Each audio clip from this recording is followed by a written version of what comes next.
Bonjour tout le monde, moi c'est Fabienne Divina. Bienvenue sur Radio Télévisionnaire. C'est toujours un plaisir pour notre là pour nous informer de tout ça qui fait actualité. Ou même qui abonné déjà, nous vous merci pour support. Ou même qui pourquoi abonner nous encourage abonner à la chaîne pour pas rater aucune nouvelle importante. Bannez un like sur mes vidéos ça, fait commentaire pour dire nous ce que vous pensez et partagez vidéo pour nous. Merci. Avec l'élection présidentielle États-Unis, seulement quelques semaines qui étaient, course entre vice-président Kamala Harris, candidat démocrate là, et ancien président Donald Trump, candidat républicain, a chauffé dans États importants tels que Pennsylvania, Georgia et Wisconsin.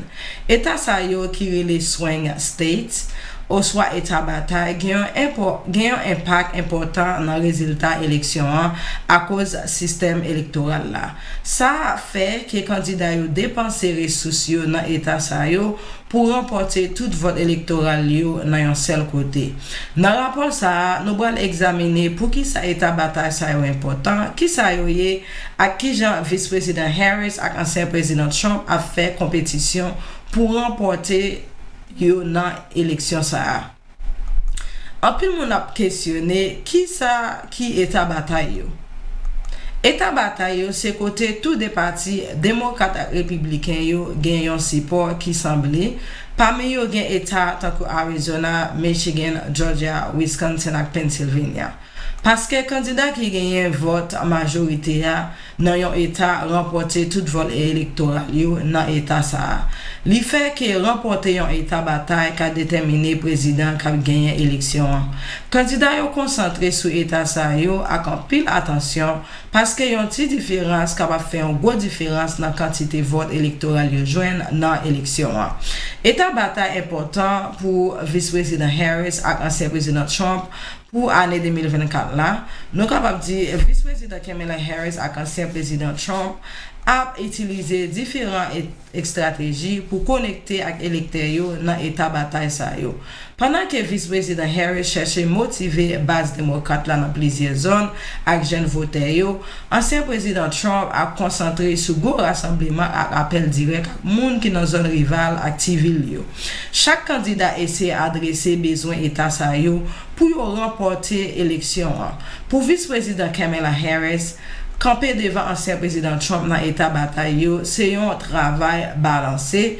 Pendant que ancien président Trump kembe une base support qui sorti dans la campagne avant lui, vice-président Harris a travaillé pour motiver base démocrate là à qui ont concentration sur problèmes en tant que soins santé, changement climatique et économie.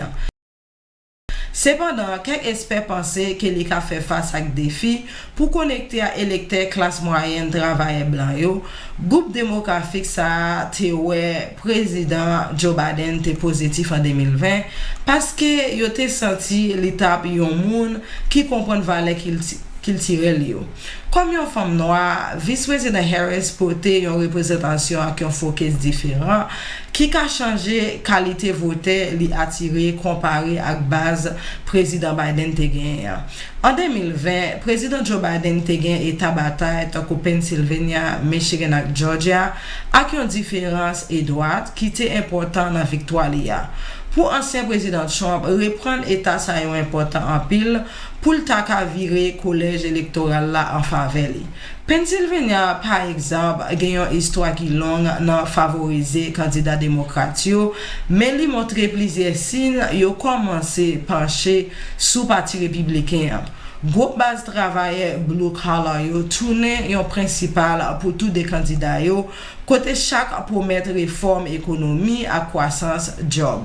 Message ancien président Trump là attiré électeurs ça yo à travers critique sur dynamique et puis promesse pour rebâtir industrie fabrication. Effort ancien président Trump pour remporter Arizona et Georgia très intense.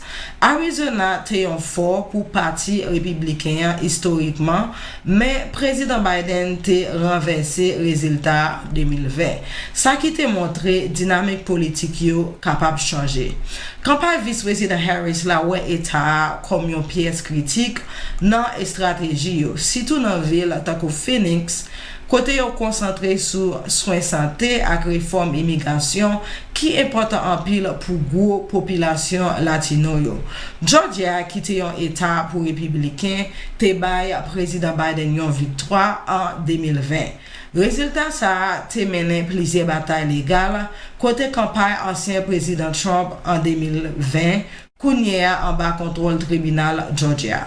Pour vice-président Harris, Georgia représente un symbole croissance démocrate et puis campagne a essayé de remporter une autre victoire dans motiver électeurs africains-américains.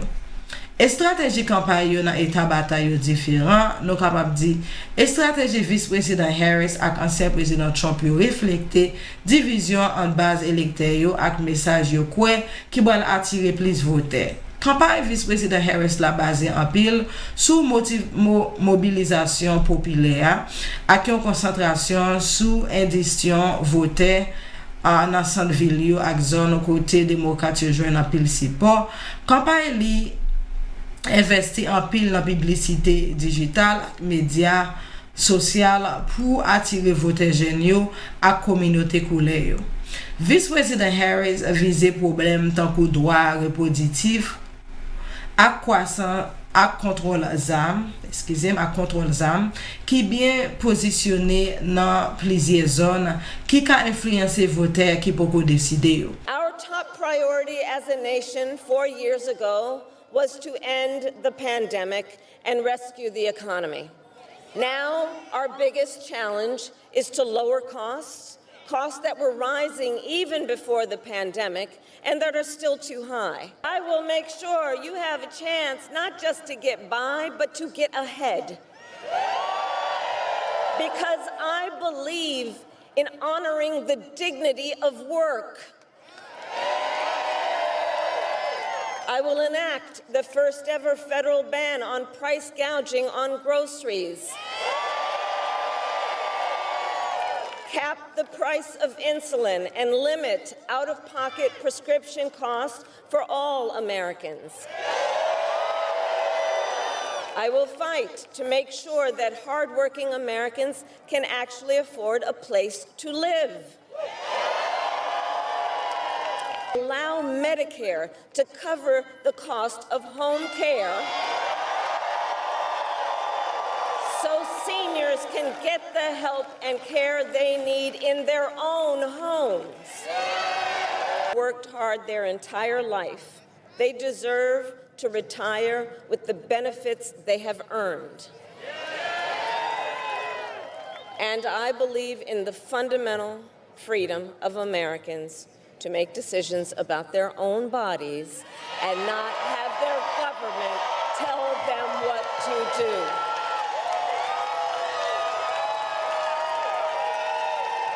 One in 3 women in America lives in a state with a Trump abortion ban. Many with no exceptions even for rape and incest.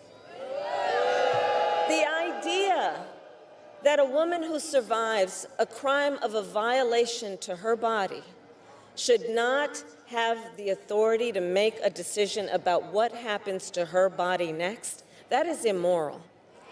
That is immoral. And Trump's not done. He would ban abortion nationwide, restrict access to birth control and put IVF treatments at risk, and force states to monitor women's pregnancies. I think we all know one does not have to abandon their faith or deeply held beliefs to simply agree the government should not be telling her what to do with her body. Not the government. And when Congress passes a bill to restore reproductive freedom nationwide, as President of the United States, I will proudly sign it into law. Proudly.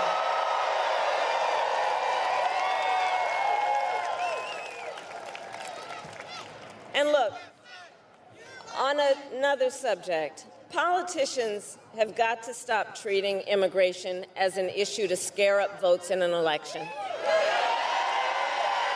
And instead treat it as the serious challenge that it is that we must finally come together to solve. I will work with Democrats and Republicans to sign into law the border security bill that Donald Trump killed. And when I am president, we will quickly remove those who arrive here unlawfully, prosecute the cartels, and give Border Patrol the support they so desperately need. At the same time, we must acknowledge we are a nation of immigrants. And I will work with Congress to pass immigration reform, including an earned path to citizenship for hardworking immigrants like farm workers and our dreamers. As Commander-in-Chief, I will make sure America has the strongest, most lethal fighting force in the world. Ancien président Trump nan lot men ap itilize yon approche plus tradisyonel ak gwo rassembleman ak présence personnel nan état Batay yo pou motive baz li. Li pale direktement ak frustration voter nan zone rival yo ak civil yo ki senti yo isolé pa politique démocrate actuelle la.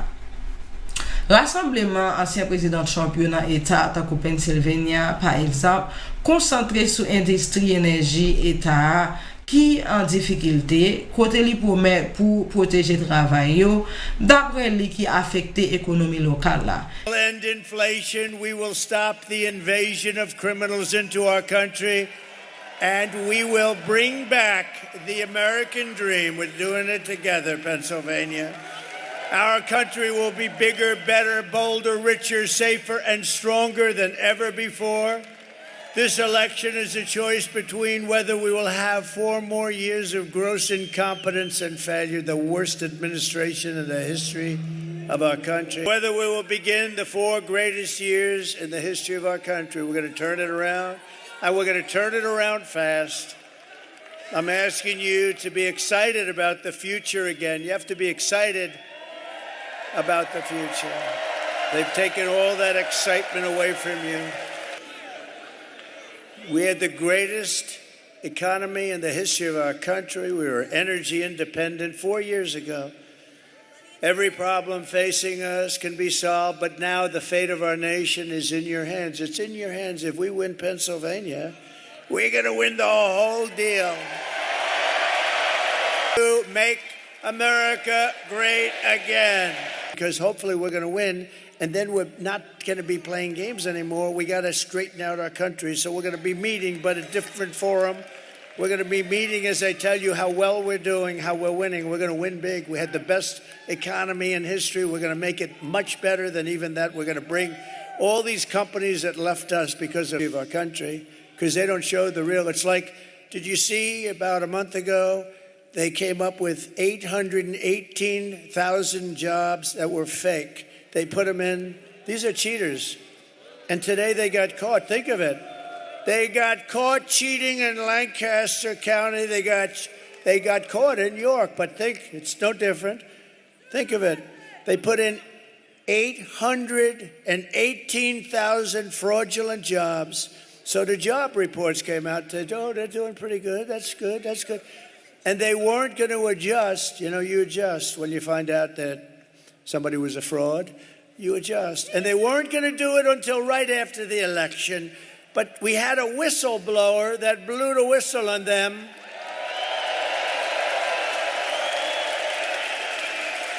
Really dishonored. You know, I always say we meet to decide where we're going to campaign, what we're going to say. I don't like to speak too early, but you have to get out and vote because we need that real, we want a big, beautiful number. We're leading in every single swing state.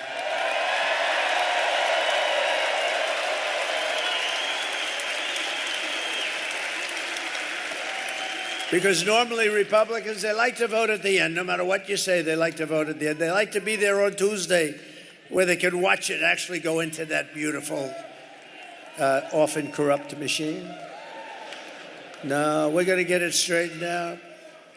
Kamala cost the typical American family over $30,000 in higher prices because of their ridiculous inflation. And listen to this, they killed 50,000 manufacturing jobs just this year alone. They're killing our country. Scott Bessent, one of the biggest and best, one of the most brilliant. Oh, look at that, they know him. It's not a huge amount of people, it's pretty good. Whoa. Oh, wow.